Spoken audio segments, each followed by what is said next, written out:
to talk to Janet or to Kathy at the front will be able to help you. Okay? Yeah. Okay, folks, we're going to get going. There's something about these little black things in my face that I have been told by the folks in the back that if I have it too high, it looks like I have a mustache, which is okay, I guess, but then I'm not quite sure what to do with it. So, welcome everybody. How's your energy? It's good, ready to go?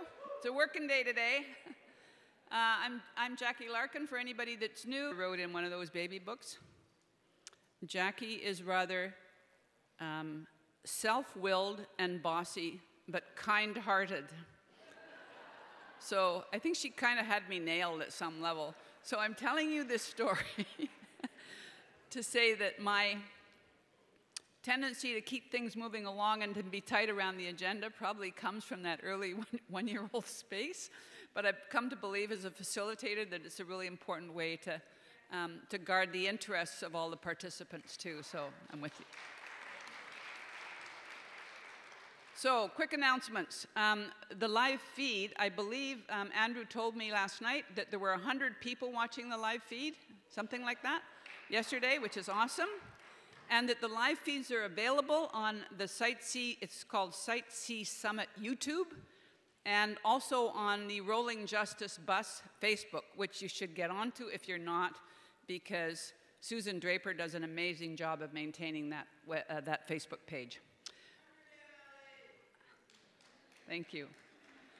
And so the other thing I want you to know, this is just informational, is that Ken Boone, who is the main guy from the north, representing the landowners and the grouping, the settler grouping there, is an amazing person in many ways. And one of the things that he does is he sends out every day a media feed.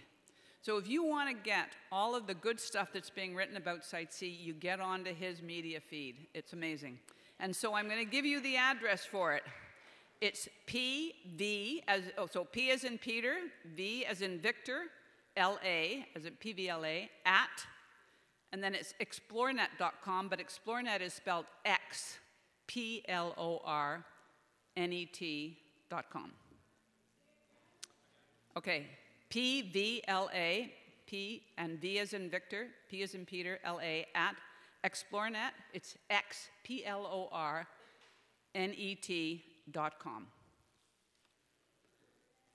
Okay, and we'll put it up. We'll put it up somewhere else if people need that. Okay, so a quick overview on the agenda. We've had to make a few adjustments, so please bear with us, but that's the nature of any conference like this.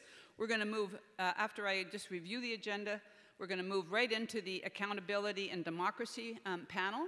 And I have told all the panelists, except Emma, who I have not yet found, that I am going to be very tight with the three presenters to keep them in their time. And that is in the interest of making sure that we maintain the integrity of the working groups.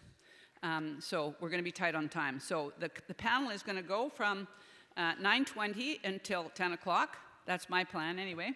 And then from 10 until 10:50, we will have, with the mics that are set up, we will have an open plenary discussing strategy that will be moderated by two of the other folks, part of the organizing here. And again, the same guidelines apply to that plenary as before in terms of how long you speak and the diversity of speakers. We'll remind you about that.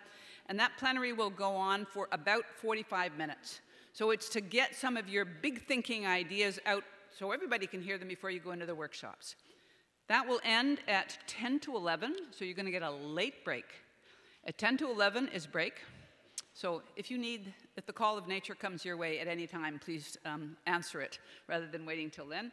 We'll have a late break, and we're going to ask you to move really fast, so it's more like a walking break. We'll tell you more about the logistics of that when we get there. And then you'll be in your working group round number 1 at 10 after 11. That group will go until 12:30. Then you go to the hall for lunch, and then you immediately go back to your working groups from 1:30 to 3:30. At 3:30, we're going to come back and hear only highlights from your groups, like 3 highlights from each group. We will make sure that what comes out of the groups is one of our commitments. We'll get them to you in an electronic form. We'll have about maximum half an hour of reports, and then we're going to have a closing by Maxine Mattleby and Caleb Ben, who we'll introduce later, but I just wanted you to know that they're going to do the closing remarks, and we'll also do a closing around the water from the Peace River. So that's the day. Okay, any questions? Quick. Okay, lovely. I think that's all that I need to do right now, except to invite the next 3 folks up. So that would be Kai and Steve, and is Emma here? Oh, actually, no, there is something else I want to do. This is my brain trying to hold everything. Connie Gray-Eyes-Dick, where are you, Connie? So Connie, could you stand up, please? I want to welcome Connie Gray-Eyes-Dick. Connie is from Treaty 8 territory, and she will be in the second workshop, which is the one on decolonization. And I want to honor you for the work that you do every day, all the time, for not only Treaty 8 in general, but for the women of the peace and protecting them and doing what you can to fight against the violence that they experience. So thank you so much for all you do. You will be an amazing resource. Thank you. And Connie, I hope we'll refer to the Amnesty report that was produced on what happens with these kind of mega projects in terms of the impact on women, which is a really important part of that colonization. And she was very instrumental in that report. So, yeah, thank you. Okay, ready? So, quickly on this panel, I'm going to introduce the 3. And Emma, you were here, were you? She was here. She's getting her slides up, okay. So, the 3 panelists are Steve Gray. I don't need to introduce Steve, I don't think anymore, except to say that over the last couple of weeks, it's been hard to fully wrap our minds around all of the sort of going forth stuff as we've been managing all the logistics of this amazing event. So I want to give him a lot of credit for juggling many balls all together. He's quite a guy to work with. So no more I need to say about Steve. You can say whatever else you want to say. And then, well, let's just do one at a time. So Steve, do you want to start, please? Sure. And I've told them all that I'm going to start nudging after their 15 minutes. Great. Good morning, everybody. Once again, we're on the, remembering that we're on the Songhees and Esquimalt territory, and we're happy to be here. There was a lot of wisdom in the room yesterday, and it seems to me a lot of clarity about what happened to us. Ken reviewed some of the history of the resistance against the Site C Dam. And I guess for me, I want to start my remarks when we think back about the big hope of the provincial election. We worked hard to have the parties harden their positions on Site C, and we worked hard to make Site C an election issue, and I think we succeeded at that. There's a strong group in Vancouver called Fight C that was leafleting and lobbying and getting cards out and petitions signed. There are folks in Kelowna who are organizing, the Sunshine Coast Gang, the Alliance for Democracy, the Rolling Justice Bus here in Victoria, people up and down the island in central and northern BC. So many people around the province, and you guys are a big part of all of that. Meeting, writing letters, writing op-eds, lobbying, talking to people. We heard and got voices of experts and good journalists. We had, many of us worked hard to get good candidates elected.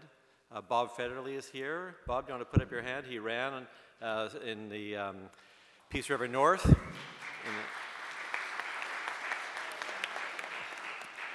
In his fight against Site C, and we may, I'm not sure, we may have an elected MLA here today in the crowd. After the election, of course, the BCUC process unfolded, and a tremendous amount of energy went into that, and we participated in that in good faith. So yesterday we heard a number of people on the panelists, but also from the floor, a number of theories of why we got the wrong decision. One of the things mentioned was the unions. Another thing that came up was the corporate world, the money to be made on the project, I suppose.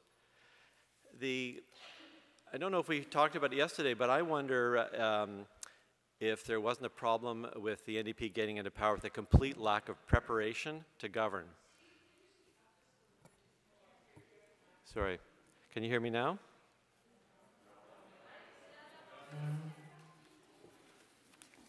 Here we go.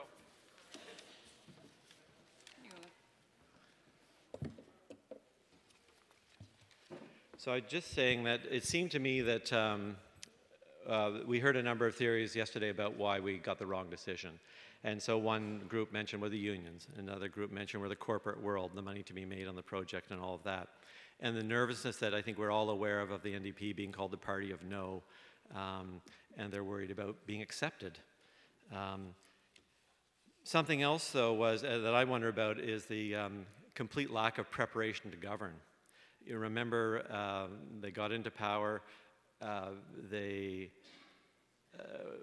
was a whole process about how long it took them to actually to be named the government and getting together the Green Party and sorting that all out. It's a lot of effort, and they were only in there by the slimmest of margins.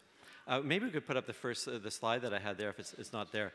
So one thing I want to mention is that in all that fight that was going on and all the work that had been done before the election was called, the NDP adopted something called the Power BC. And you may have seen it on the internet, you may have seen it during the election. That platform is essentially the platform that people in this room hold. The issues around not flooding the First Nations encroaching on the land there, not flooding the ecosystems, retaining the farmland. It's laid out in this Power BC plan. I think we actually succeeded in making that, having the NDP make that their platform. But when they got into power then, in that nervousness that they had, they hardly replaced anybody in the bureaucracy. They made virtually no changes. So I wonder, they didn't expect to govern very long. They were worried about, again, being the party of no if they began wholesale firings of the upper level in the civil service. Pretty difficult in the face of the mainstream media and public opinion, the severance costs and all of that. There were a few changes at BC Hydro. The board was left largely intact. The management left largely intact. People were brought up who were part of the whole Site C decision, given a little bit more power within BC Hydro. I suppose they were trying to be responsible, but maybe part of this was a lack of courage to go where they needed to go. At any rate, we ended up at the BCUC process, and I would say in the BCUC process, we also succeeded. So we succeeded getting the platform, I mean, the big collective. Then we succeeded in front of the BC Utilities Commission. I think that was to the surprise of the people in the bureaucracy and at BC Hydro. And then things carried on from there, and of course the decision later was that the project would not proceed. But after BC Utilities Commission event, a number of us attended the NDP convention, talked to different ministers, and I specifically spoke to Adrian Dix, and he explained to me that, well, look, we can't be meeting with you guys anymore and getting your input and all of that. It's kind of like a municipal council. Once you have the public hearings, then you're meant to step back, and we step back, and we don't want to talk to anybody. I thought, oh, that sounds reasonable enough, except, wait a minute, you're still meeting with the proponents. So they continued to meet with the proponents while they froze us out. And so they didn't actually do what they thought they were doing. And I thought, who gave them that advice?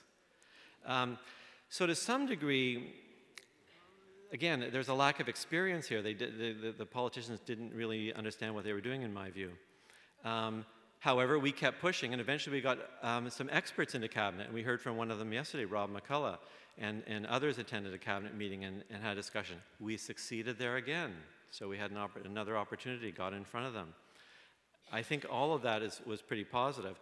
But in the end, what we heard yesterday, and I think it may well be true, is that there was a capture of the politicians by the bureaucracy and perhaps some of the corporate world. When we saw the announcement yesterday, we watched it and we saw Horgan there. We could see that, well, he said it was a bad project, just too late. So I don't know if we actually lost the basic understanding. I think he still understands this is a crappy project, and there we succeeded. The problem is that this, Seth laid it out yesterday, this question of fear. So we lost to a made-up storyline. And who were the people who made up the storyline? The long-time advocates of the project, the planners, the people in BC Hydro, the bureaucracy. They had union support, of course, in the corporate sector. Remember the words, we're no longer activists, now we have to be good administrators. That was kind of funny. They turned on their values. Their values, I guess, they thought were too risky. So now we face these hurdles. Public opinion is really difficult to turn that around, but I think we heard yesterday about the train wreck coming, and maybe that gives us our big opportunity. We have a hurdle of face saving. I think the opportunity there is new information or new circumstances, which are sure to come with the train wreck. And then finally, the increasing commitments and costs may cause some big problems. In my view, the fight back involves, firstly, a demand that they take responsibility for the decision they made in terms of their values. Number one on my list would be that they drop the SLAP suit against the Peace Valley defenders who held the Rocky Mountain Fort. That's a strategic lawsuit against public participation. They then need to bring in anti-SLAP suit legislation. Peaceful protest must be protected in a democracy. Then I think they must pick up the demand that was being made repeatedly on the Liberal government, which was that we need to take care for the social dislocation and the damage that will be caused by a mega project, in particular addressing the questions behind murdered and missing Indigenous women and children. They need to watch out for trafficking, human trafficking in the work camp. And any notion of that stuff coming, they need to launch something now if they're going to stick with their values. The next thing I'd be concerned about is corruption. There's billions of dollars at stake here, and we need to be on watching carefully. And any hint of corruption needs to be dealt with the full strength of the law. Then we heard yesterday about the government of China and the state-owned enterprise taking over ICON and the trade agreements. That kind of stuff is also an area where I think we could be leaning on the NDP in terms of where their positions might be.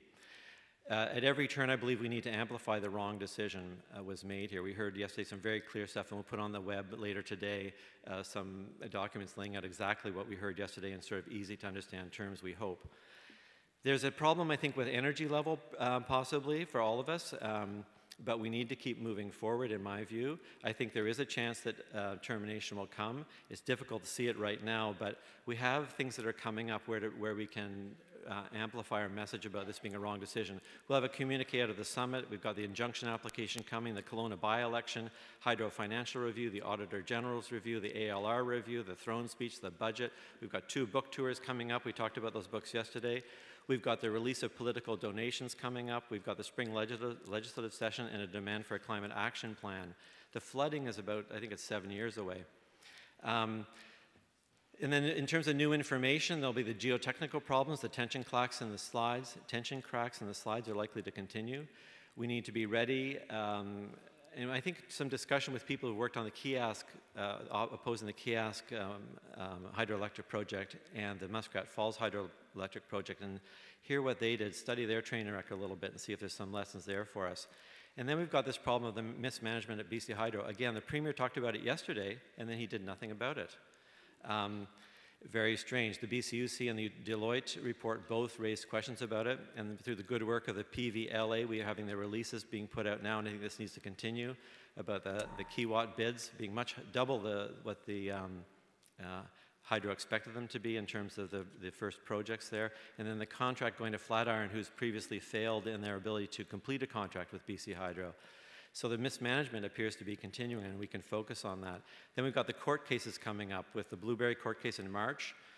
We've got the West Moberly and Prophet River injunction application, which we can support. And we need to demand that work be stopped, that we respect the courts, that no contracts be issued. And I'd like to see the release of risk management numbers from the government. And I think the really perfect stance and appropriate thing that we're doing, we're saying we are treaty people. We need to honor the treaties and stand back from this.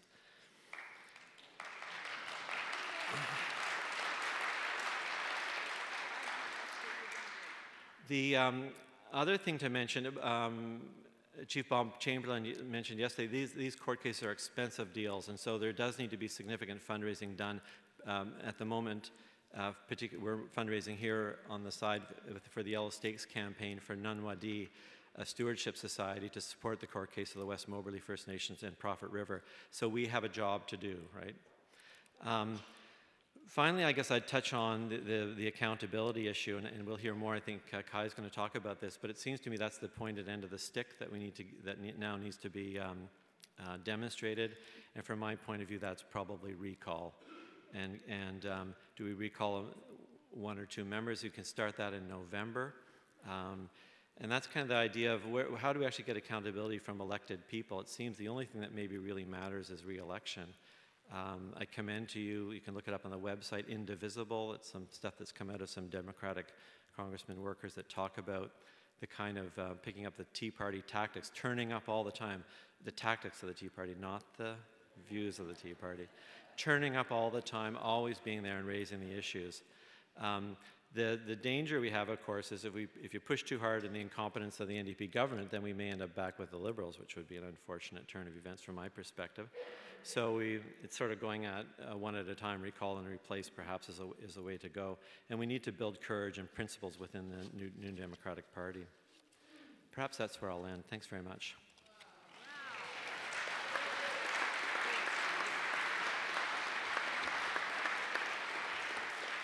Thank you, Steve. Thank you.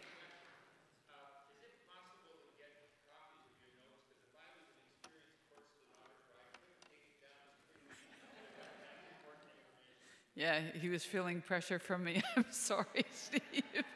And there was a lot there. So yes, is it possible? Certainly. Maybe what I could do is, rather than doing that, I can prepare something which lays out what I've done and then the few things I didn't say.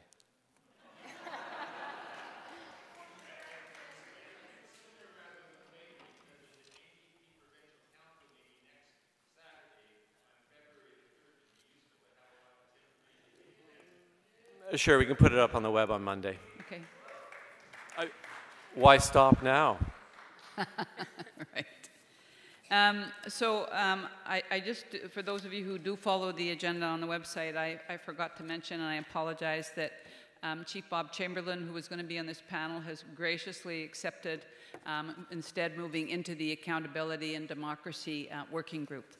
So that we can, he will not be speaking now, but he will be in that workshop and will have lots to say about accountability as it relates to First Nations. Thank you, Bob. So the next person on the panel is Kai Nagata from the Dogwood Initiative. Kai is the Communications Director for Dogwood. And for those of you who may not know Dogwood, it has a long and deep reputation for undertaking projects which really focus on increasing the power of ordinary people by on-the-ground organizing and by using the levers of power that will strengthen our ability as ordinary people to affect the decisions that are made by government. And they take those projects seriously. And in particular, we wanted to have Kai because some people just have a strategic kind of way of thinking. And we thought that Kai might have some very interesting things to say about political parties and what we could be doing, which might stimulate especially the Accountability and Democracy, but the other working groups later. So with no further ado, Kai, you're on. Thank you.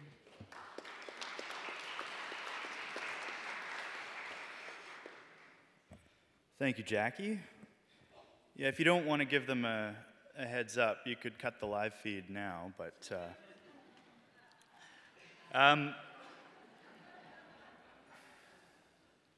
So I'm from East Van, and my MLA is Shane Simpson. He's been there since I was a teenager, and all he's ever wanted was to be in cabinet. And so after 13 years, he got his wish. He was sworn in, and he sat down with our local Dogwood team in East Vancouver, and he said without prompting, "We're going to kill Site C." And we thought, great, because there's a lot of other stuff on our plate right now, so it's really good to know that's taken care of.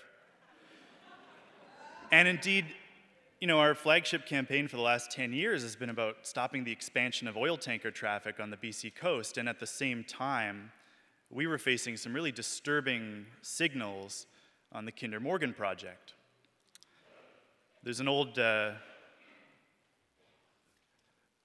saying that if you chase two rabbits, you catch none. And so last fall, as we started to realize that the Site C discussion was going off the rails inside Cabinet, we were also dealing with the BC government going to court against the Squamish Nation to defend Kinder Morgan. and handing out permits by the dozens for construction. And so we chose to focus on the Kinder Morgan fight, and now here we are. So I want to talk about two things this morning: revenge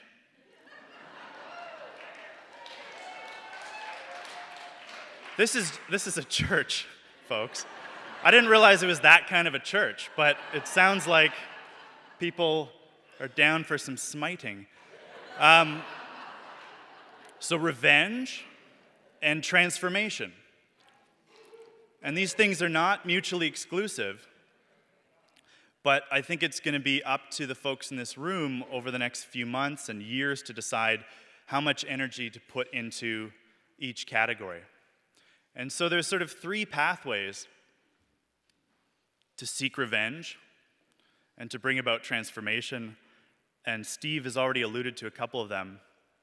And so I just wanted to go through in chronological order and offer a little bit of an analysis, an outsider's view, if you will, of the opportunities coming up. So the first opportunity is coming up next month, and if you really wanted to send a signal, actually the people who could do this they were in the room last night. You've got 3 Green MLAs who have to vote on a budget in February. And you could make the case to those MLAs that on a number of issues that are near and dear to their hearts, this new government is proving to be quite a disappointment. And if those MLAs voted against the budget, the government would fall.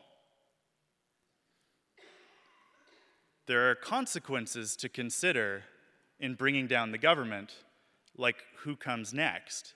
And the reality is that if either the NDP or the BC Liberals were to win the subsequent election, they'd probably keep building the Site C dam.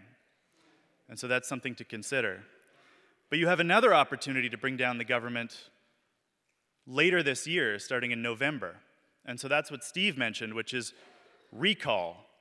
And we are the only province in Canada that has this kind of legislation.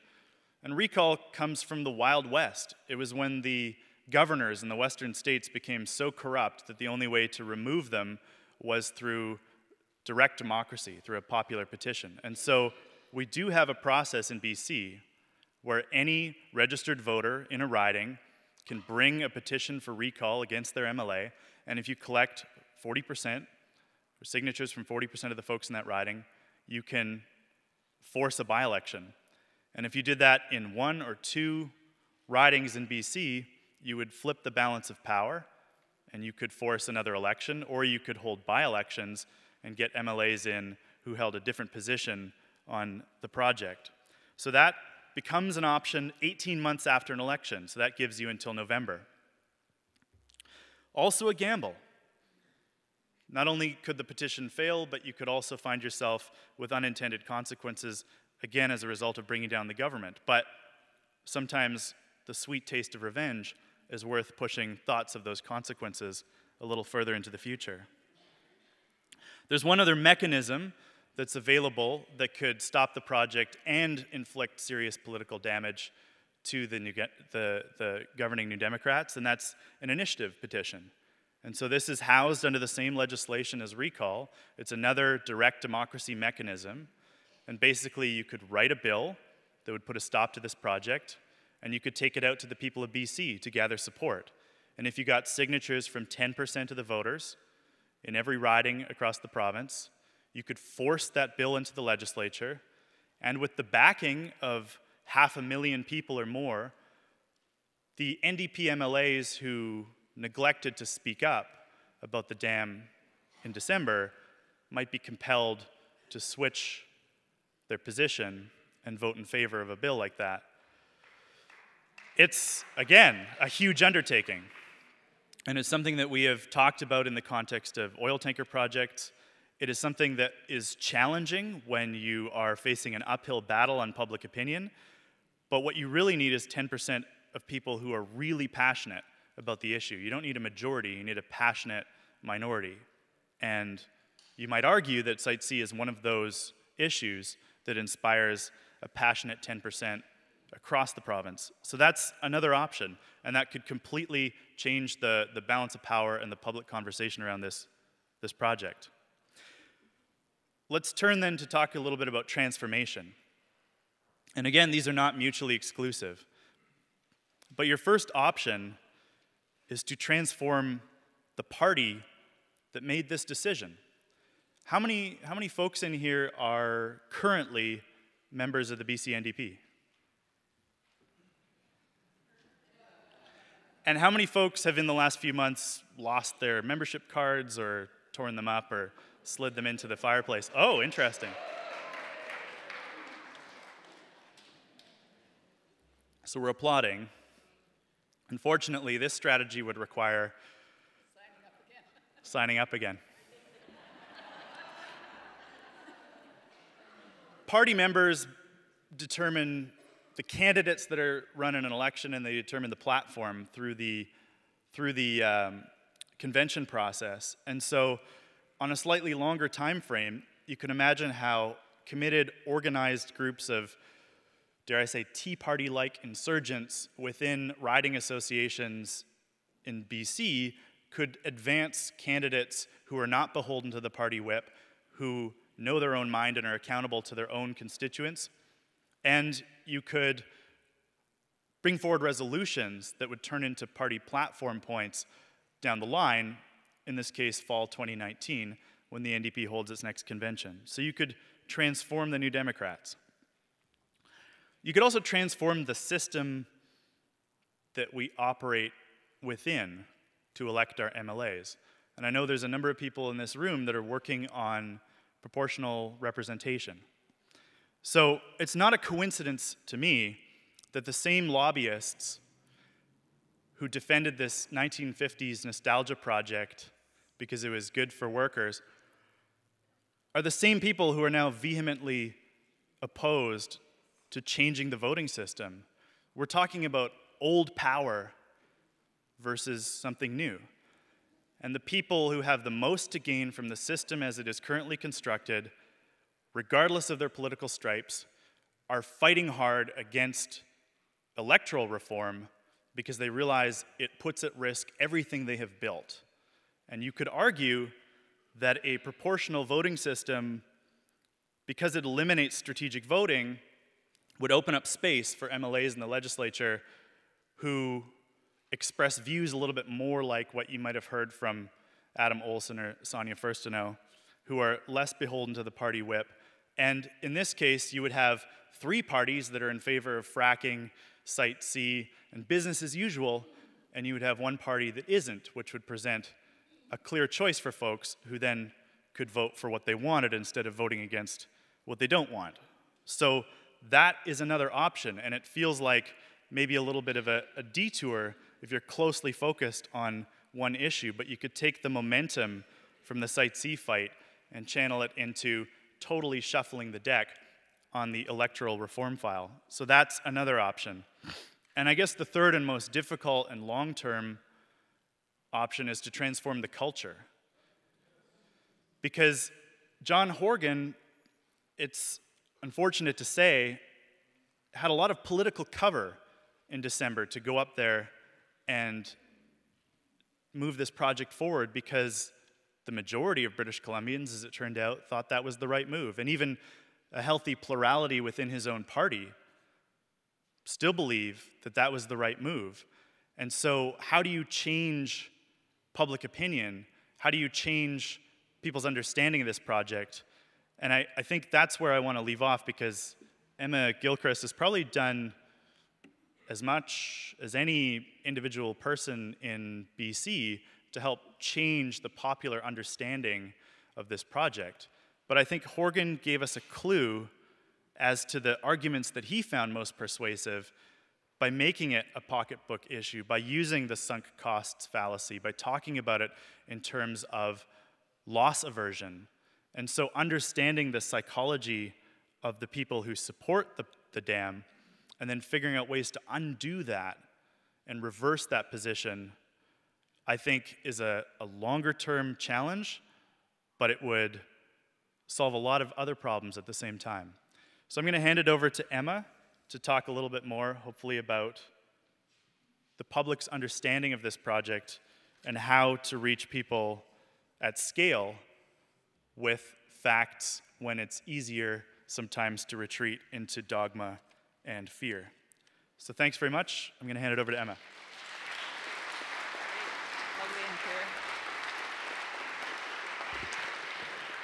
Thanks so much, Kai. That was great.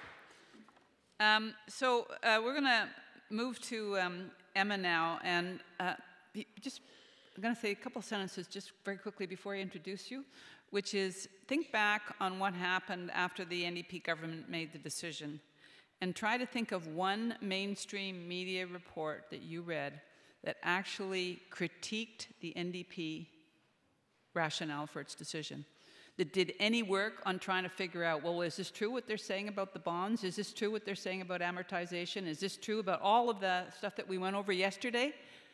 I can't think of one mainstream media, mainstream, like major writer or commentator that did. But who did were people like Emma and others. You heard Andrew Nikiforuk yesterday. Emma Gilchrist is the editor-in-chief of DeSmog Canada. And the first time I found the DeSmog page, which was actually only a couple years ago now, I think, year and a half, I went, wow, this is great. And I get the feed, so I know what's on. And Emma and Sarah Cox and many other writers are constantly going at the issue of Site C and other issues that, of course, we really care about in relation to the environment on a daily basis. So it's a real pleasure to have you here, Emma, and you're going to have a few minutes to add to this. Thank you.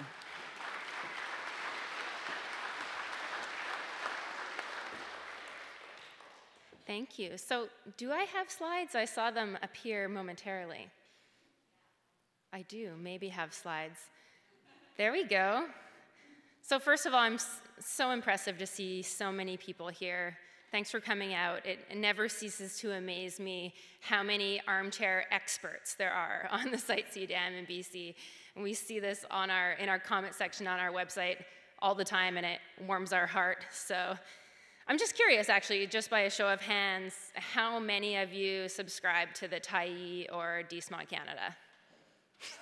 Amazing, pretty much everybody. How many subscribe to both? Almost everybody. You know, it's something for everyone to aspire to. So this is one of my favorite quotes about journalism. It's pretty searing. You'd almost think I maybe wrote it myself, but I didn't. So some newspapers dig. Some newspapers are a constant embarrassment to the powerful. Some manage to be entertaining, provocative, and fair at the same time. There are a few such newspapers in Canada. So this was actually written by a Senate committee on mass media in 1970. That was nearly 50 years ago now, if you do the math on that. And since then, things have gotten a lot worse. So Canada has one of the most monopolized media landscapes in the world. Since 2008, we've lost more than 10,000 media jobs, and there are now 4 PR people for every journalist in our country. At least. Yeah, maybe more. Those are the official stats. So how has that played out on Site C? That has obviously had a fundamental impact on the way that the conversation around the Site C Dam has played out.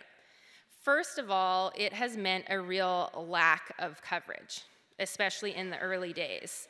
So when we first started investigating Site C about 4 years ago, only 4 in 10 British Columbians had even heard of Site C. I think it's kind of important to reflect upon that, because although I know you didn't get the outcome you're looking for with the NDP decision, the fact that Site C ended up being this much of a political hot potato says quite a lot compared to where this issue was a few years ago when barely anybody had even heard of the thing. So it's come a long way.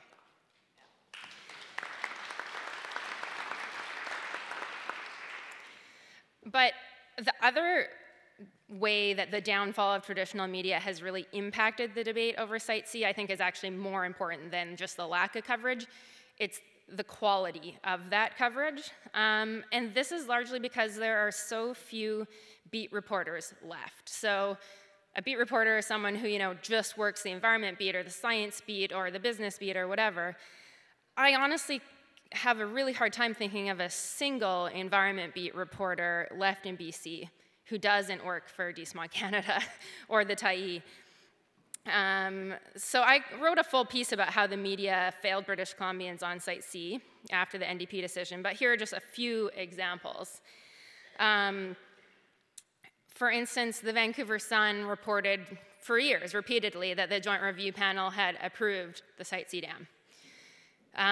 Myself and my colleagues, Carol Linnett, who's here, and Sarah Cox, who is here, and Ben Parfit, who I think might be here too, and Judith Avoy, we had a team of basically 4 or 5 beat reporters working Site C for 4 years, thanks to the support of many of the people in this room.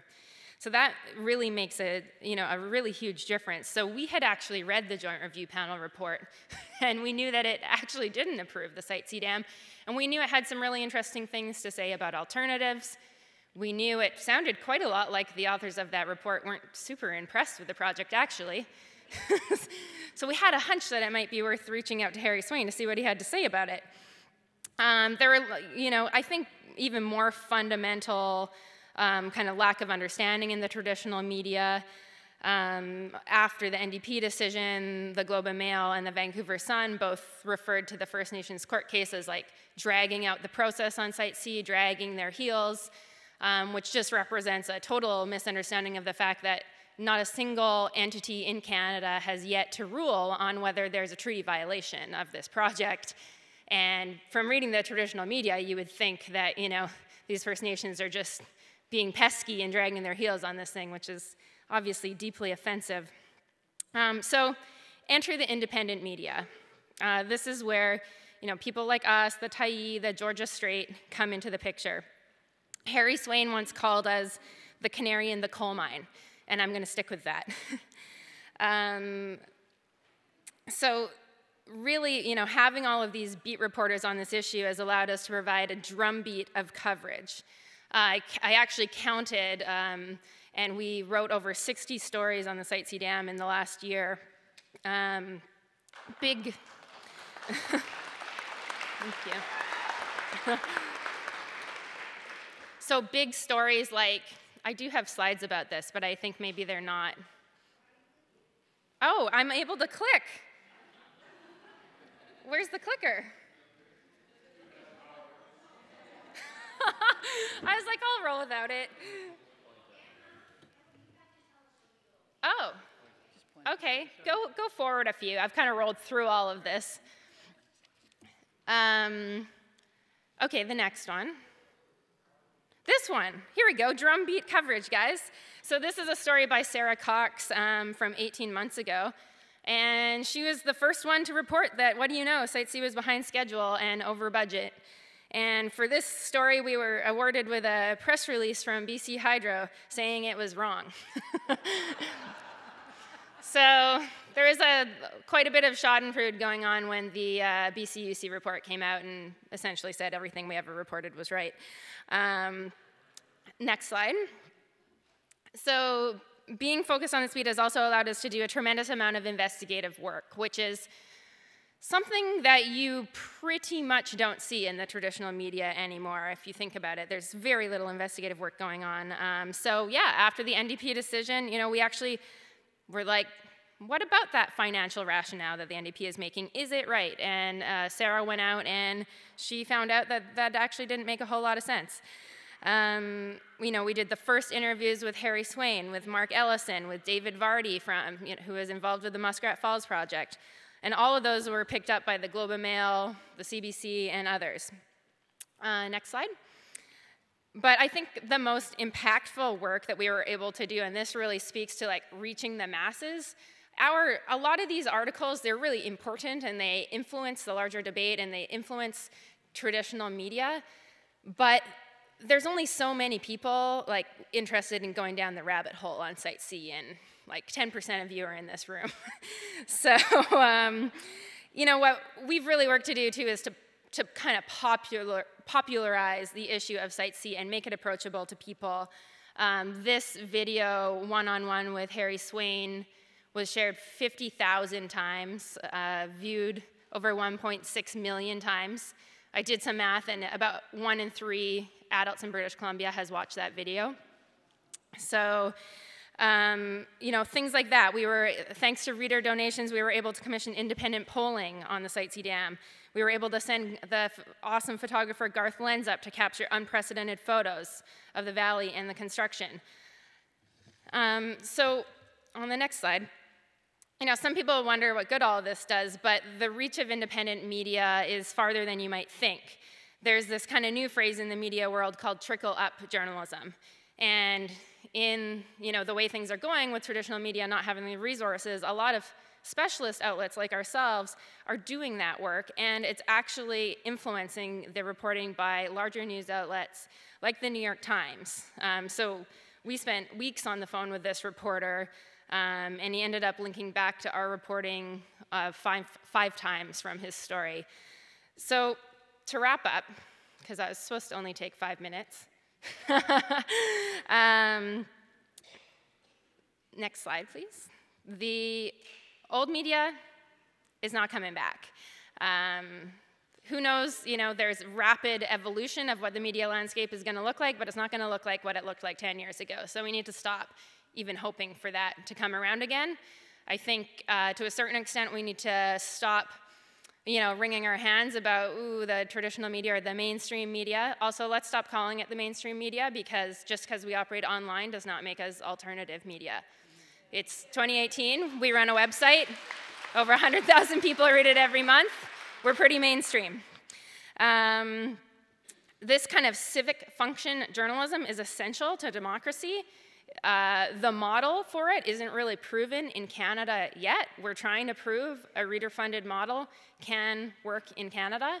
And I think moving forward to both keep up the pressure on Site C and to ensure, you know, these kinds of fundamental, you know, acts against the public interest don't happen again, we need to make sure that we have a strong watchdog media in Canada, and we need to get behind that. Thank you.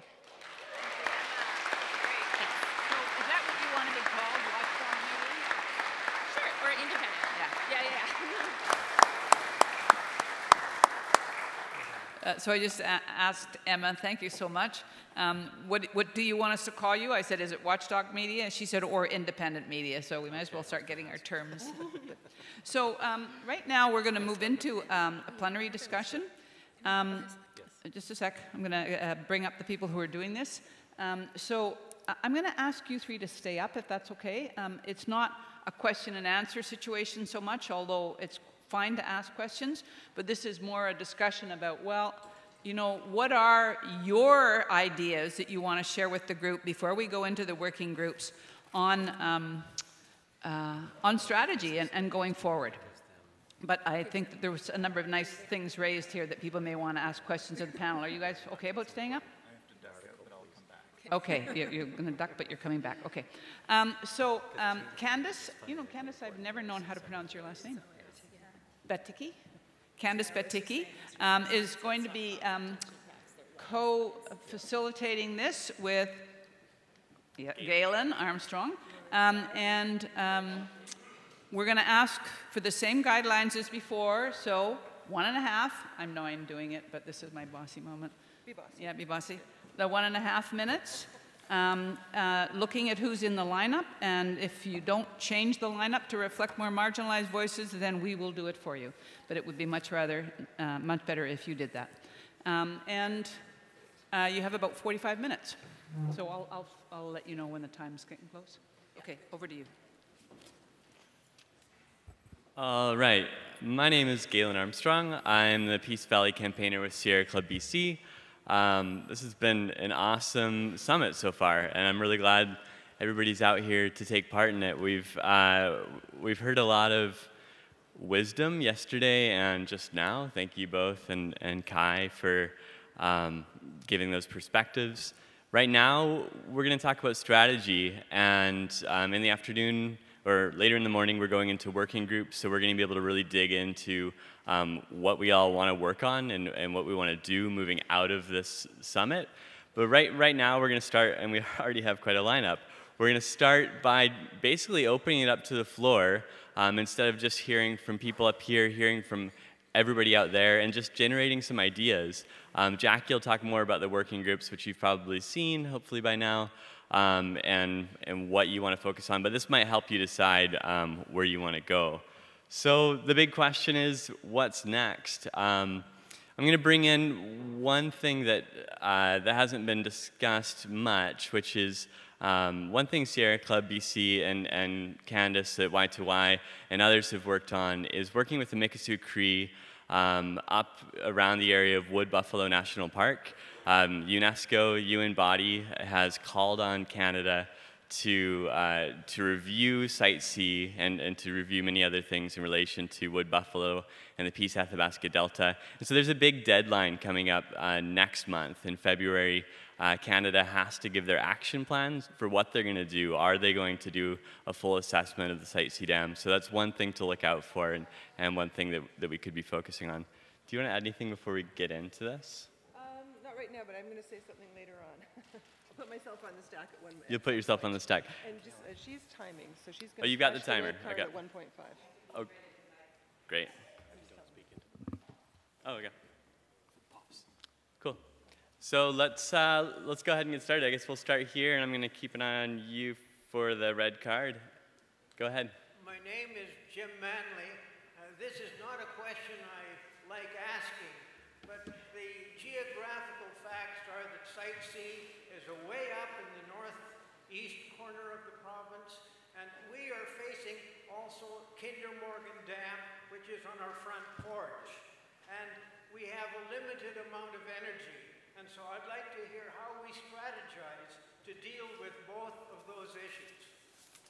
Yeah, it's a good question. It's a good question. Thank you. At any given time, there are many issues, you know, in the province, in the country, in the world. You know, for me personally, it helps me to be able to focus. I've had the luxury of being able to focus a lot on the Site C dam, but it doesn't. But I'm not forgetting the other issues that are going on. I'm curious.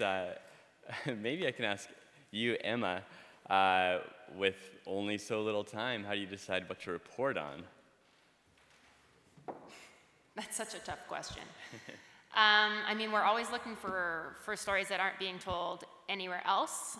That's part of the reason that we have spent so much time on the Site C dam, because there's been a lot more of a media frenzy and even a frenzy by environmental groups on Kinder Morgan. So Site C is that issue that is more out of sight, out of mind. It's more complex, so it's in need of more of that type of journalism. So, you know, that's why we've chosen to go that way. In terms of, you know, how to split your time, it's just so hard. I think you have to kind of follow your passions on that one. So it's my job to keep us moving along, so I'm going to go over to this side. Is it on? Yes. Vicki Husband. I'm still rumbling through a lot of things, but someone just mentioned to me about the recall campaign, and what about recalling Carol James, which is right here in Victoria. Much as I've liked Carol James, she's part of the problem, and it would have a serious impact.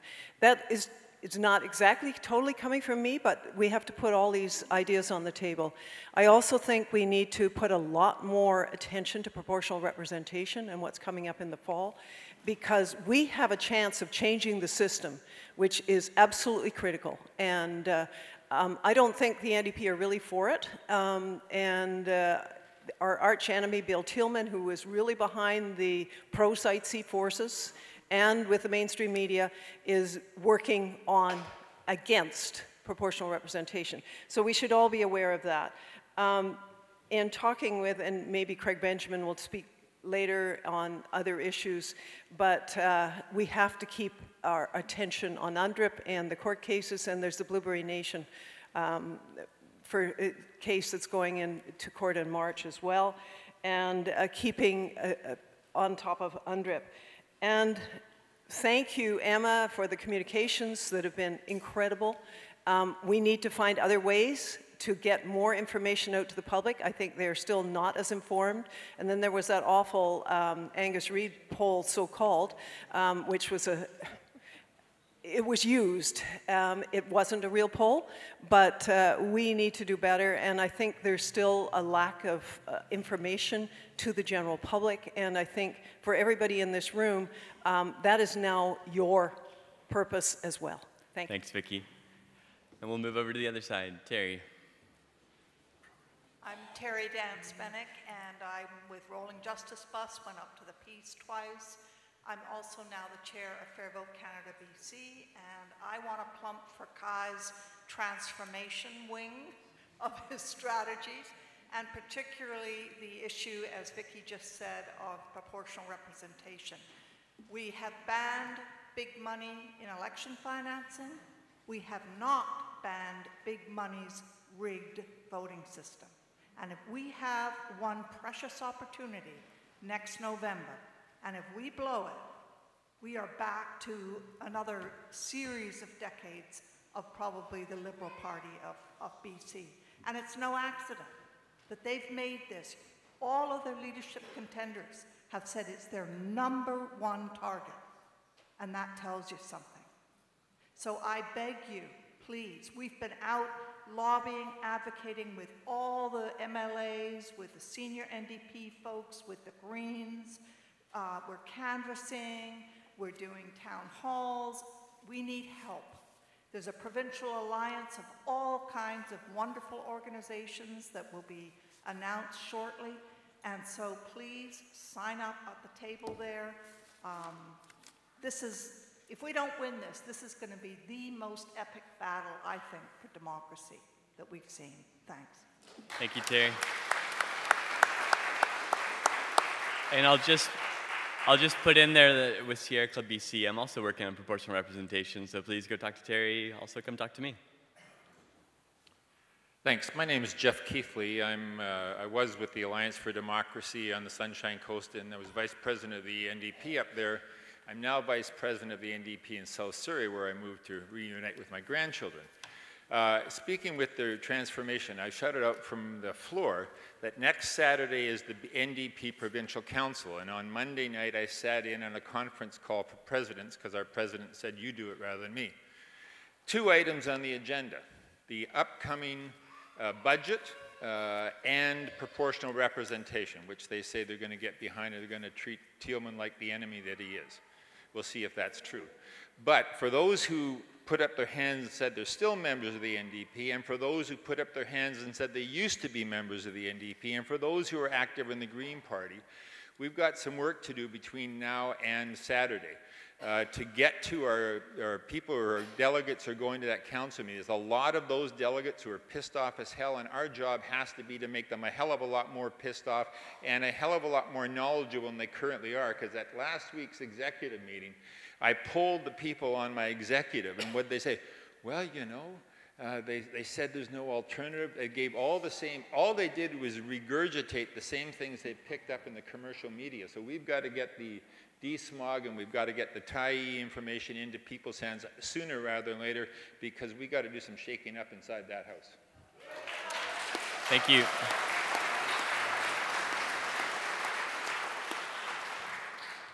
Hi, my name's Scott Colburn. I'm one of the 10,000 journalists Emma talked about. Grew up working for the Globe and Mail. Since I moved to BC, I've become a freelance campaign manager. I work for one city, Vancouver, for the BC NDP and for the federal NDP. I'd like to raise 2 strategic points and a challenge. Number 1 kind of follows up on that last point. The federal NDP has a formal connection with the BC NDP. Leading into proportional representation, is that required?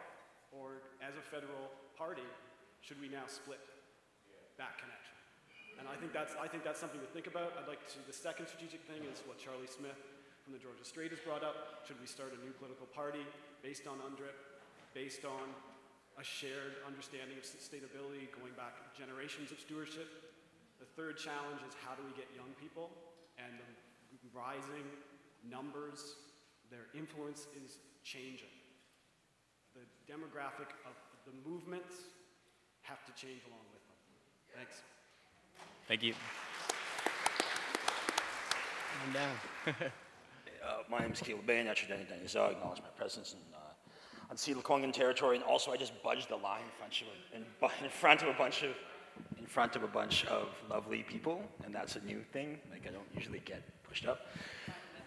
I'll just go like this. This is fun. So the question is quick and fairly easy. Chief Bob Chamberlain yesterday said you can't rely on mainstream or whatever media.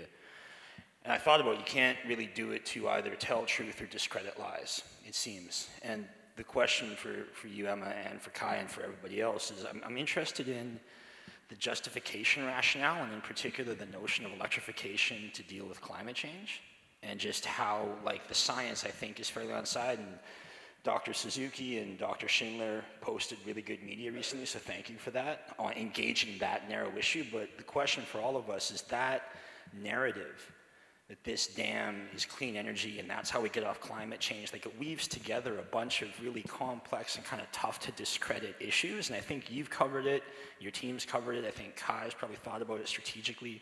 So for the collective, just a question on strategy and tactics is, what do we do about that notion? And what do we do about positioning that notion in a very contested media environment? Thank you. Do you wanna? Yeah, you raise a great point, Caleb. I think that's really been the #1 communications challenge around the Site C Dam, always, is this notion that it's clean energy, and that we're going to need more of that. That's resulted in a rift amongst environmental groups. A lot of the big players never coming to work on Site C because of that notion. However, there does seem to be more and more research that indicates that that's really not the case. I think one of the tacks that we've taken on that for a long time is really sticking to the point of the power is not needed, because automatically people go, oh, well, what are we going to do then? Yes, there are alternatives, but also the power is currently not needed. We are literally paying power producers right now to not produce power because we have such an excess of electricity. And I think the drop in cost of alternative renewables and the viability of those, the latest wind contracts in Alberta at $37 a megawatt hour, that's like a gift to this campaign that I think needs to be used more. Thanks, Emma. Go ahead. Is this on? Yeah, my name's Charlene Simon. I'm with Raven and also the Raging Grannies. Something that's dawned on me here is the notion of our government being captured. And if they're captured, we're captured. We're all captured. I'm thinking of this with respect to Indigenous rights and treaties, and Indigenous people going to court to realize their rights under the treaties.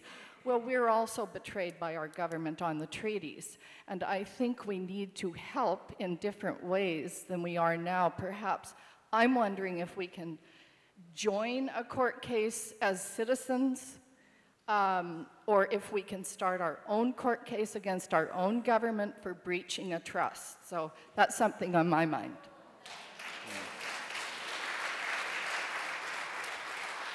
So those are good questions, and I think the place to discuss them is the working groups later today. There are going to be a couple working groups that I think address those questions. So when we, especially #1, which I'll be in, and Caleb Bain and others. So I hope you come.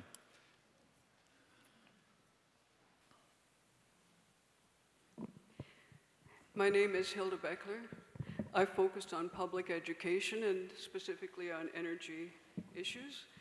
And the general population of BC is totally uninformed about alternatives. There's, in every local community, there's only a small percentage.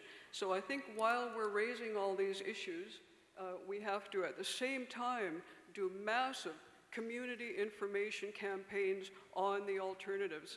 And I suggest, the giant wind farms, the giant solar farms and so on, people feel disempowered. You have to have somebody else come up with that. You have to have the government build those or some corporation build those. So people are just kind of waiting for this to happen, a lot of people who want that.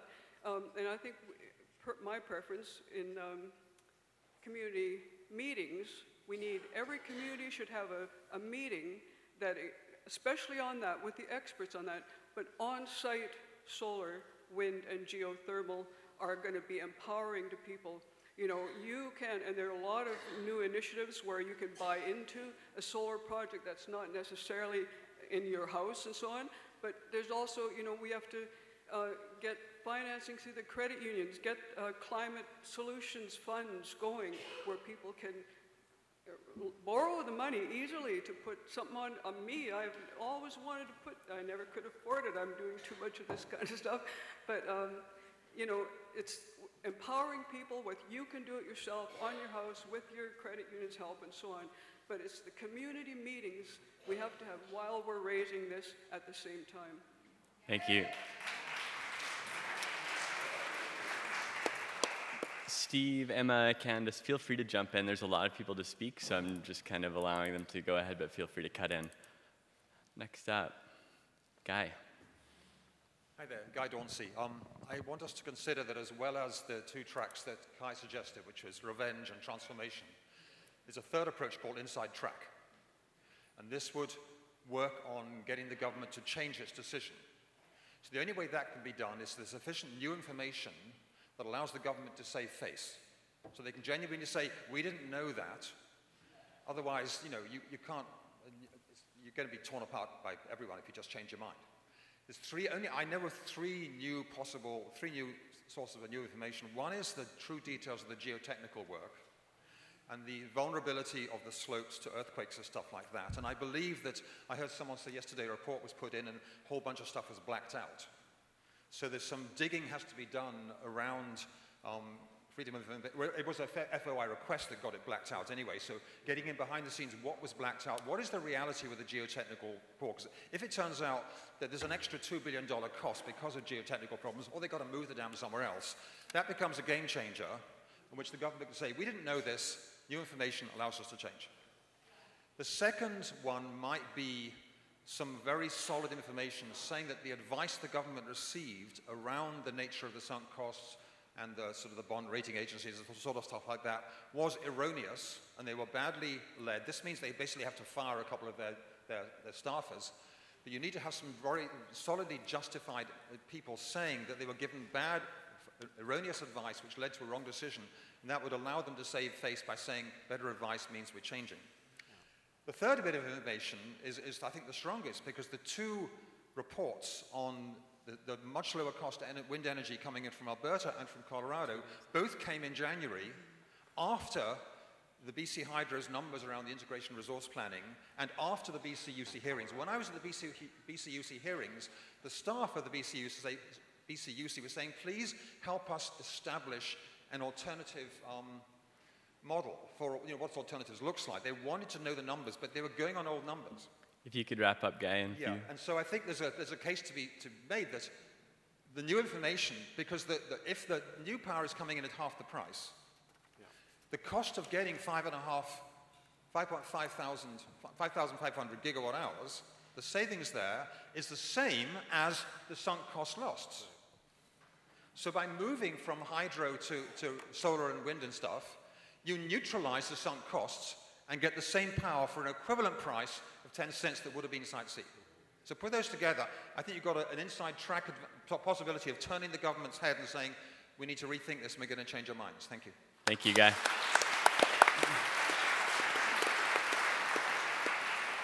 I'm suddenly feeling like I'm on the other side of the BCUC hearings, giving people a minute and a half. Go ahead.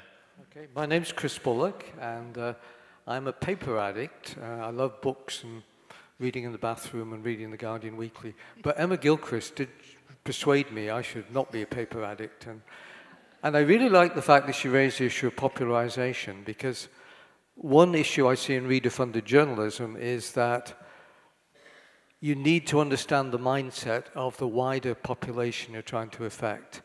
And when anybody uses the Tea Party metaphor, which they did a lot yesterday, we have to remember the Tea Party didn't have any empathy whatsoever, and we don't want to copy that.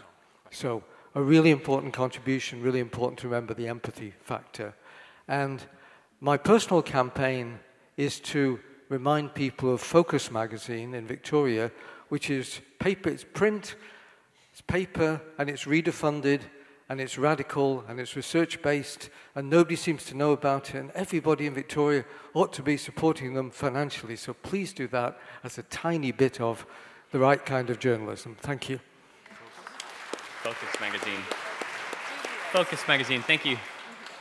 Come on up.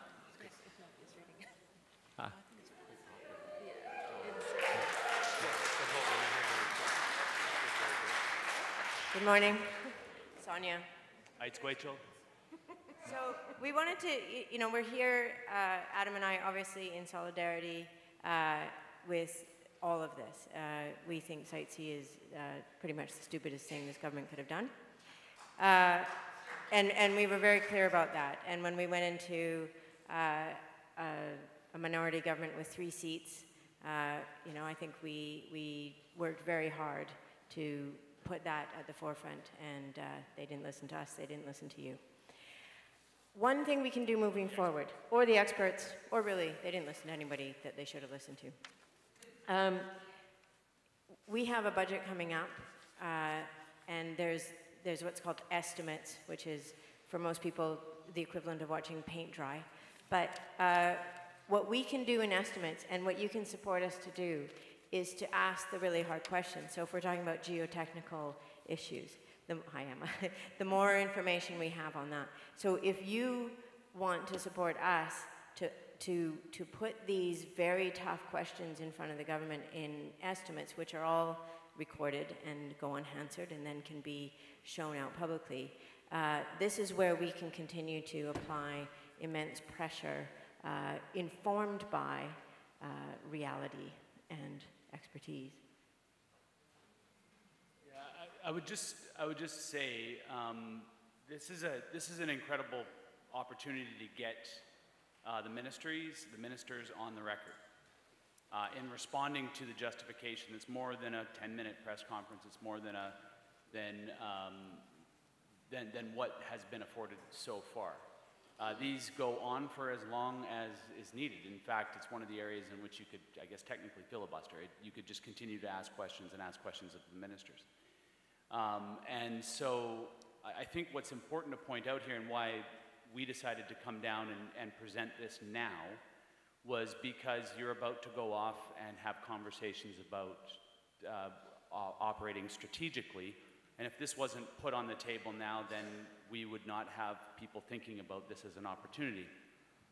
We've got a very small team. There's 3 MLAs, 2/3 of which are here today, by the way.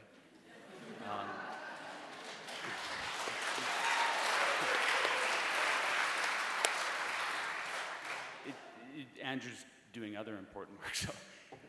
But we've very much been doing this as a team. We've got a very small staff as well, and so why we would put this to you is because we would need some help crowdsourcing. I sat through the first panel yesterday and listened to the financial piece. There's a huge amount of questions that could be asked there, the geotechnical piece. I'm the critic for Indigenous relations. There's a lot of questions that could be asked there. So we just wanted to put this out. It's an opportunity. There is substantive challenges leaving it to our small team who've got a million other things that are going on, including managing committees. So this is an opportunity, and we would be willing to use the opportunity should we get this, can work together and get the support to do it. So we just thought we'd leave that for you. Thank you, Adam. Thank you, Sonia. And for anyone who doesn't know, he said it, those are 2 of the 3 Green MLAs, and thanks a lot for speaking and for being here. Joan Rousseau, and I just want to make a comment about some other strategy we might be able to use for accountability. One is... Step a little closer, Joan. Oh, I just wanted to mention a couple of strategies that we could use for accountability that haven't been mentioned. One is the doctrine of legitimate expectation. I was surprised that 2 of the speakers yesterday had never heard of that. That is something that's used by the Ombudsman's office, that we as a citizenry can say, accuse the government of not exercising, that we have a legitimate right to expect the government would respect prudence. We have a legitimate expectation that they would also respect previous obligations, incurred obligations related to First Nations, related to other things related to Site C. Another one is due diligence. I was really surprised I didn't mention that yesterday. Due diligence is something is used in investment, that they have to prove that they exercise due diligence in investing the money in the Site C dam.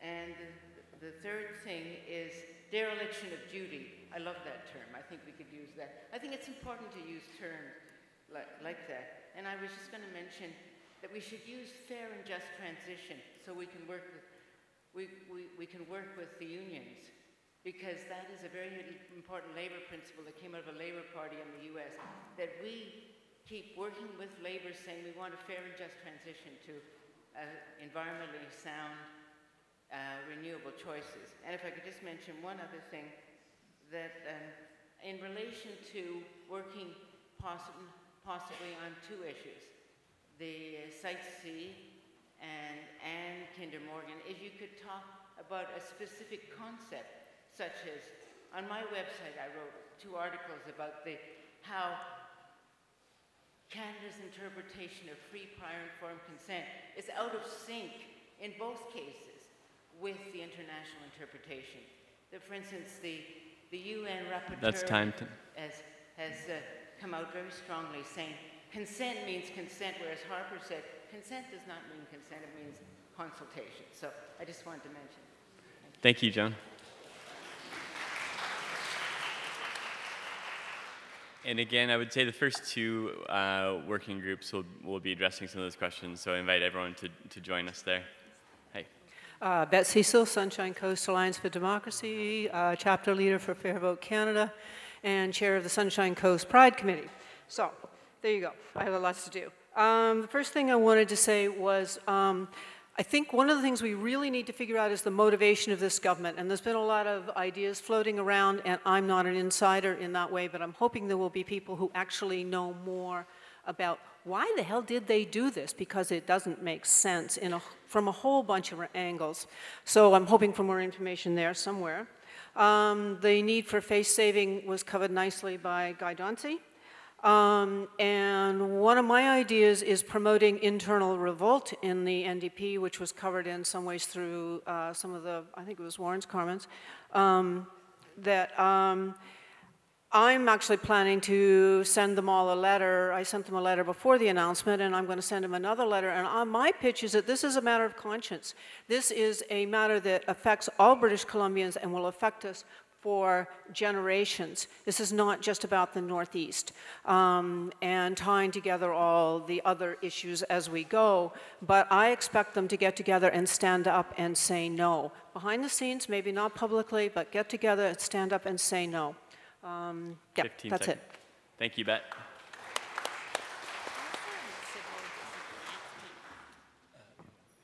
Hi, my name is Eric Doherty. I've been working on the question of transportation and energy for quite some time. And I actually have, with the question of what next, I think part of what next needs to be upping all of our games on the question of how much energy we need in this province going forward.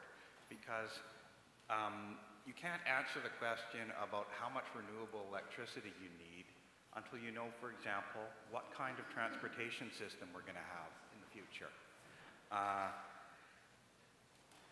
And we used to know this to some extent. Going back about 10 years, all the environmental groups in BC that were active in Greater Vancouver, pretty much all of them, David Suzuki Foundation, Sierra Club, Wilderness Committee, all got together on this very simple idea of shifting money away from highway expansion to public transit. Better transit, not freeways. And the media, the environmental groups, all of us let that slip. 15 seconds, Eric. And the NDP has promised to come up with a sectoral climate and energy strategy for the 3 sectors, including transportation. I think it's time for the Green Party, for the media, for the reader-funded media, for the environmental groups, for all of us, to actually make sure that that happens, because if we make the intelligent choices, like not building the Massey Bridge, like not building the Keating interchange that it looks like the NDP will be going ahead with in the Saanich Peninsula, $40 or more million to further car culture, that really changes how much renewable electricity we need in the future. Thanks, Eric. And Candace wants to respond. Can I take just a quick follow on that? Just to respond to that, I think the question of forecasting electricity out more than 10, 20 years has always been a bit of a mug's game from all the experts I've spoken to, especially at a time like now when we're undergoing disruptive change. So it's very, very difficult to accurately forecast electricity demand off way into the future, which BC Hydro is like proclaiming to forecast demand 40 years out. Most utilities don't even try to do that anymore. I think one of the key points on this is that alternative renewables can be built incrementally, whereas we are trying to build one huge mega dam that brings on a giant chunk of power at one time. And that, combined with the forecasting issue, is really what's causing the loss of hundreds of millions of dollars in the early operating of that dam. Yeah, I just wanted to jump in here because I continue to be really worried about this. I feel like there's folks who are talking about clean energy and renewables, and there's folks who are talking about environment, and I feel like we really need to get together and have a very transparent conversation about what we do know and what the implications are for trading off. The fact that the feds are looking at these 100 dams across the north, all of them in indigenous territory, most of it under treaty, just keeps me up at night. And so maybe we need, a climate action summit or a renewables summit or something like this where we get everybody together and get all this stuff on the table, because we're not on the same page and we're not all in the same rooms. And that's a recipe for disaster. I work for Yellowstone to Yukon Conservation Initiative. We're very concerned about, on-the-ground conservation and landscape-level connectivity. And, if we have distributed, there's lots of trade-offs inherent in that too, and we need to have those conversations in a very open and transparent way, so we can have good public decision-making and also, and accountability as well. So that's one idea I have. Yeah. Thanks. We are getting very short on time, so I'll just ask people to be very brief. Okay, hi. I'm Lindy Sisson. I work in the arts sector. I used to run the Vancouver International Children's Festival, and I've run community arts centers. And so I guess I'm an arts activist, and what I've used theater and film to influence people, to educate people about issues, and it can be very effective because when I talk to my arts colleagues, I understand that they don't know what the North looks like. I'm from Peace River, a town that now is, all the 7,000 people are living behind dams along the river. That is the result of the Bennett Dam. So my idea for you is to show people what it looks like, possibly through film. Caleb is here, and probably a lot of you have seen the Fractured Land film. That's educated a lot of people. Public opinion changed around the aquarium and the captivity of whales because of the I can't think of the name, Blackfish film. And I made a dance film called Honor Dance about Kinder Morgan and the tar sands. People don't know what the rape of northern Alberta looks like. And so I juxtaposed that with the beauty of the coast and try to move people through a different medium. So I'm hoping that there could be podcasts or films about the Peace and the Peace Valley, so people understand what is at risk here, and also connecting with other groups like the arts and maybe food security groups. And yes, definitely we need a national and provincial strategy about climate change and what our energy plan is. Thank you. Thank you. Luke. Hi, my name's Luke Wallace. I spent the last 4 years traveling around the province. I've pretty much hit every corner and community, over kind of 4,000 or 5,000 people. And in this time, I've seen a lot of people talking about a lot of different projects like Site C to Kinder Morgan, to all the pipelines proposed across the north. And what I'm really excited about these days is finding a solution that addresses all of them. We've been putting out fires in this province for longer than I've been alive, and I think people are getting tired of that.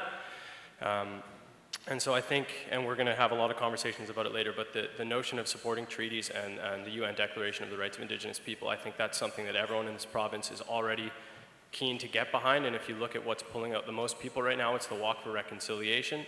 100,000 people came out, and if we're talking about expanding the demographic of the environmental movement and trying to get my friends out, my friends unfortunately aren't coming out to a Stop Site C event, but they will be there in full support of rewriting treaties, of upholding treaties, and upholding the UN Declaration of Rights of Indigenous People. Thanks, Luke.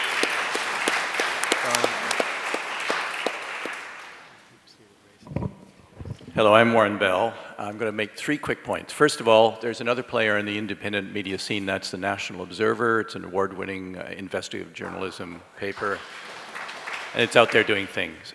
Second point, I think we need to flood the digital media repetitively, and a recent study done in the States, a university study, posted 3 fake but plausible articles in 3 different independent sources, and there was a 60% take-up in the digital, the Facebook and Twitter feed world. So it's a really, really powerful thing, and this is for the recovering paper addicts, of which I'm probably one.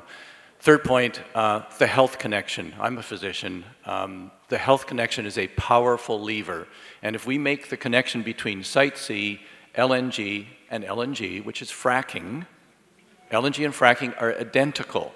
They function in the same sphere. Then you can invoke the health aspect, because fracking is a very deleterious practice with respect to both community and individual health. And there are new studies. In the last 5 years, almost all the health studies have come out. They didn't come out before that, but they're now flooding the medical literature, and it's an important lever. You can change people when you say you might kill a baby or 2. Is that all right? They don't like that. Thank you. Thank you, Dr. Bell. Hello, my name is Claire Kuyunjik, and I come from Wells, BC, where the Campbell government tried to close our elementary school in 2002. So I wanted to talk about the role of culture, which 2 people have already addressed, but and how working with young people can really make a difference. We wrote a CD of satire songs covering some Stan Rogers tunes and others.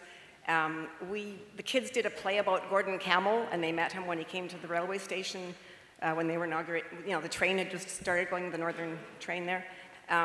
We had flags that we made with an apple with a W in them hanging from windows anywhere we could find them in town, where the tourists would drive through on their way to Barkerville.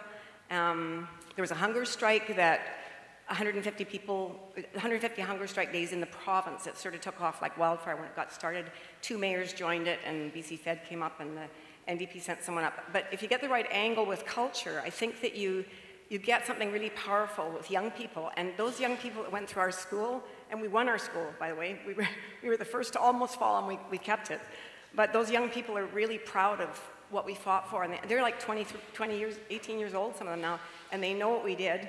And I just want to say my sister Natanis, who's wearing an apron here, putting the cookies out and stuff, she wears her Site C button to the elementary school where she works. And the kids ask her what it is, and she says, I answer this question every day. She says, well, it says no Site C, and they ask what it is, and she says, well, it's a place where they want to destroy farmland, enough farmland to grow food for Vancouver, and the animals and the fish will not be able to live, and they'll be poisoned by the outcome from the dam. And then the third thing she says is First Nations people don't want it, and I don't either.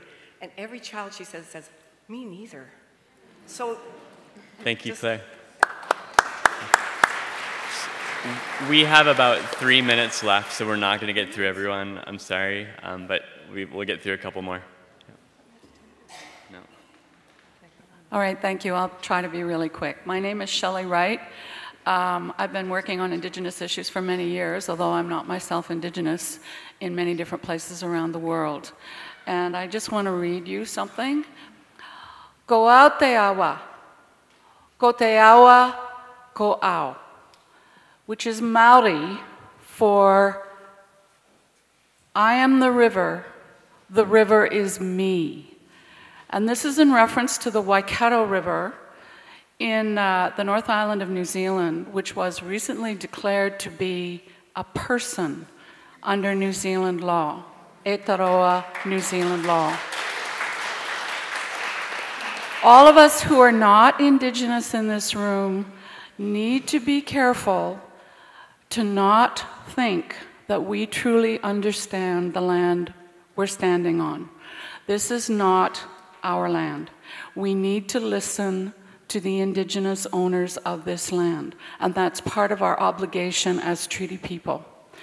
And this is something that the government of New Zealand has actually recognized, which I think is extremely important to remember. For the gentleman who said we don't have enough energy to deal with Kinder Morgan and Site C, they're all connected. One last short point, the geotechnical problems on the Peace River are aggravated by fracking. Fracking causes earthquakes. So that in order to use the electricity from that dam, if it's ever used, is going to compound an existing problem. That's something that has not been mentioned. So I just want to remind all of us who are not Indigenous, we need to listen with respect always to the people who own this land. Thank you. Thank you. Yeah, we're going to go to this side next. I just want to answer to that. I have a really good philosophy in life, and it's very simple. Nothing about us without us. So you don't call us after you put the plan together. You call us before, always. Thank you.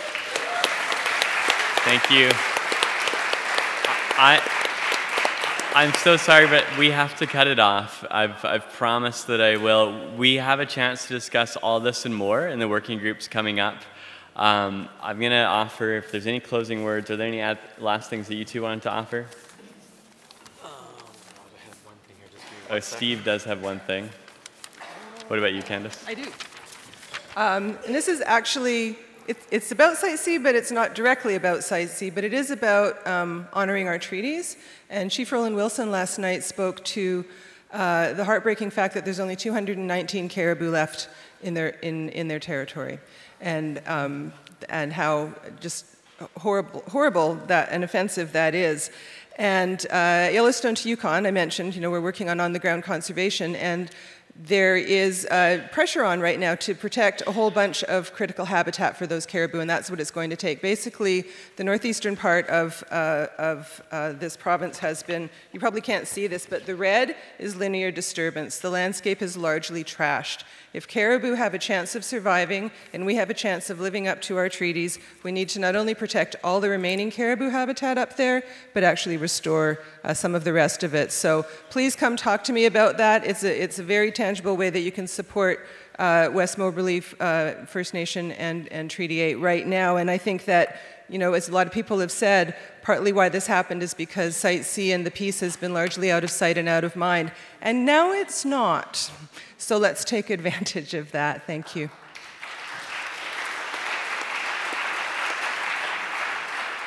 So I want to thank everybody for their contributions at the microphone. A couple of things. Any possibility of stopping the dam, we jump on it. The legal stuff, the geophysical stuff, the financial stuff. Wherever we have leverage, we ramp it up. Where we can educate, we amplify. Or keep hammering on what a terrible decision this was. Plan carefully about the ways to make some people pay a political price. And work with the knowledge that this is part of something bigger. I want to thank Sonia and Adam for standing up and giving us an opportunity to get some information to them and laying out questions for them and estimates. That sounds like a terrific idea. We heard from Terry Dance-Bennick about the opportunity with proportional representation, the importance of that battle. And we had a lot of, and Jeff spoke about the convention coming up, or not the convention, excuse me, meeting of the council, the NDP council, so there's an opportunity there.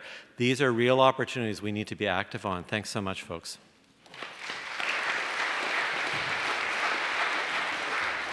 The people who were standing who didn't get their point added to this. Yeah.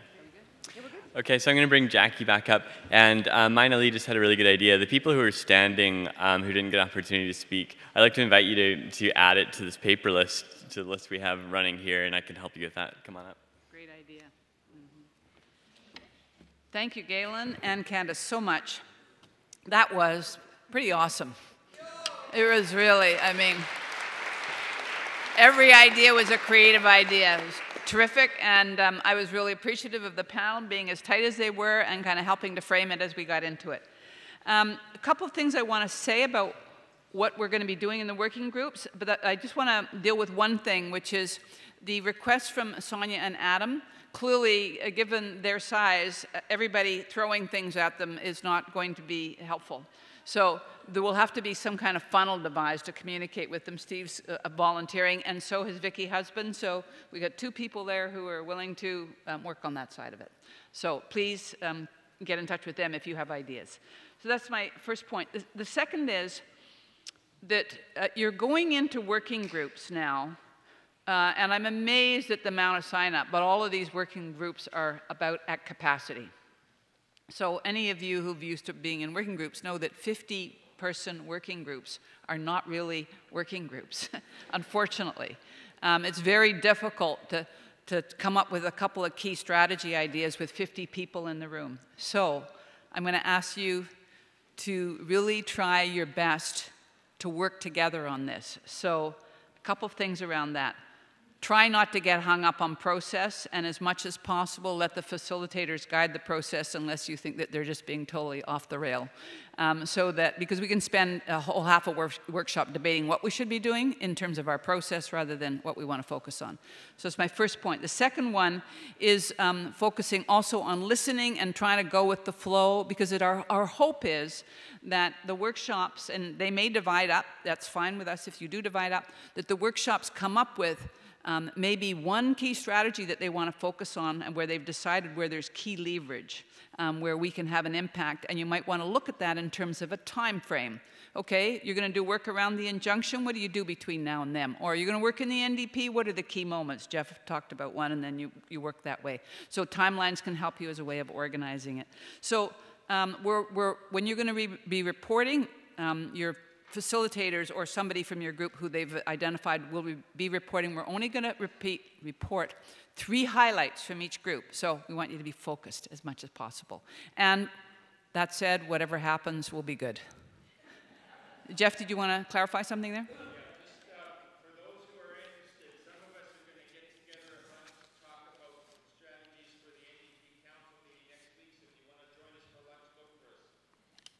Wonderful.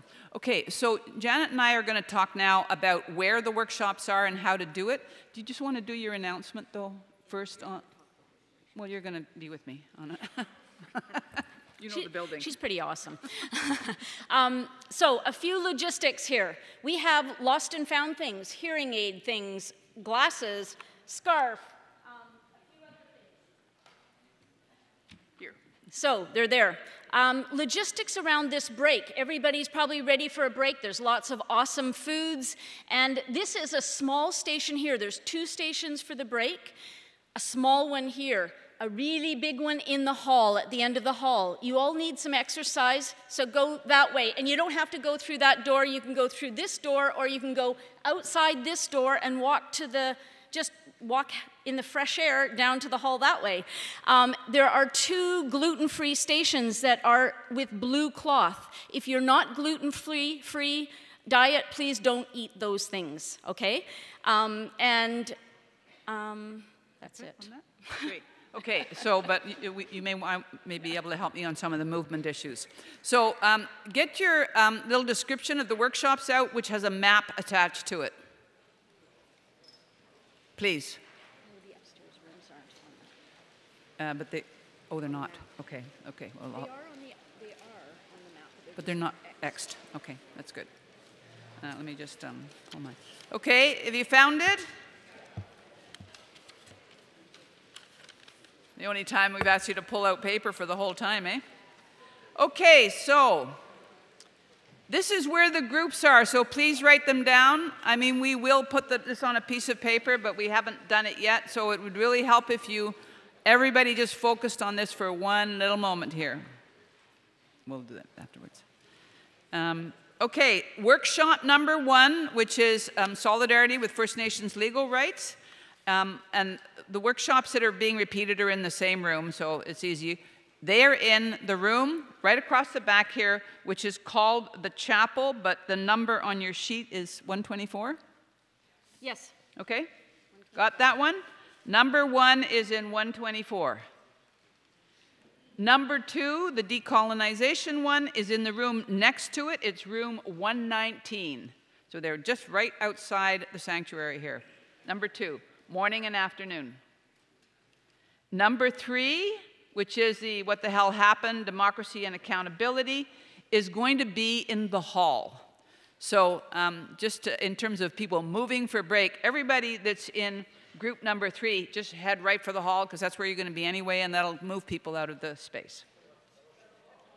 The hall, the fellowship hall where all the food is. So those groups will be there also, and then we'll have lunch, and then the groups will meet there again. So they're in the hall. Okay, number 4, which is the right to protest, which has been filling up, so it's going to be a little bit bigger, but that's good, is in room. Now, these are 2 rooms that we've now opened up on the 2nd floor of the church, which is that way, right? I'm physically pointing this way? Yeah. It's upstairs, right? Upstairs. So there's stairs here. There are stairs here on this side, and there's stairs on this side. They both go up to the upper floor, and they're above the 2 rooms that are just outside the door here, but they're upstairs. Okay, one's 223. So number 4 will be in 223. This is the one where normally the preschool children meet. So there are chairs there, but you'll have the energy of preschool children around you. And some of you may be on the floor, we'll see. We figured that was the group that could most handle some floor time. So okay, number 5, which is the media, is the other room upstairs. So it's room 217. Both these rooms are marked. So you just go again up the stairs, as Janet said. Number 6, which is BC Hydro, will also meet in the hall, the fellowship hall where we eat. So that you'll be well separated. It's a huge hall. Number 7, oh, actually, I just realized we didn't use the sanctuary. We'll just leave it for now, I think. Number 7 is the Eco-Spiritual Response Group. Who's in that? Somebody want to take responsibility? You're going to be upstairs here. And number 8, which is the one that Eric Doherty wanted to lead, because there's a few people signed up for these, you can do as you wish, is the BC Clean Energy, whatever I'm sorry, I'm not remembering the title completely, Eric, but it's the thing you spoke to when you were at the mic too. So if you're interested in looking at what a plan would look like for BC, you're on this side up here. Any questions? Excellent. Okay. Oh, sorry.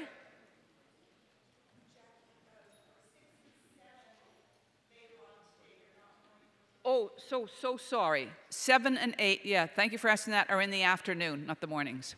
Okay, they're both afternoon ones. Yeah, so just before you do that, so this is what you're going to do. You're going to go have a break, and you're going to make it a fast break, and you're going to try to get to your rooms by 10 after 11. You're going to be in your room from 10 after 11 until, in your room, go to your room. You're going to be in your working group, sorry, until 12:30. And then you will have lunch, and you'll move quickly to the hall for lunch, and you'll clear out of the hall in an hour so they can set up for the working groups that are going to be there, and then you'll have 1:30 to 3:30 working groups. Thank you, everybody. Hold on. One more announcement. Thank you for working with us on this. $10 for these banners on linen that say Peace River Solidarity, and $25 for the t-shirts. They're on the way to the fellowship hall, and they're fundraisers, so please, if you want one or could get one for somebody, please do. And throughout, we continue to have the fundraising table, both for the Peace Valley landowners and for West Moberly Profit. So please donate if you can. Thank you, everybody.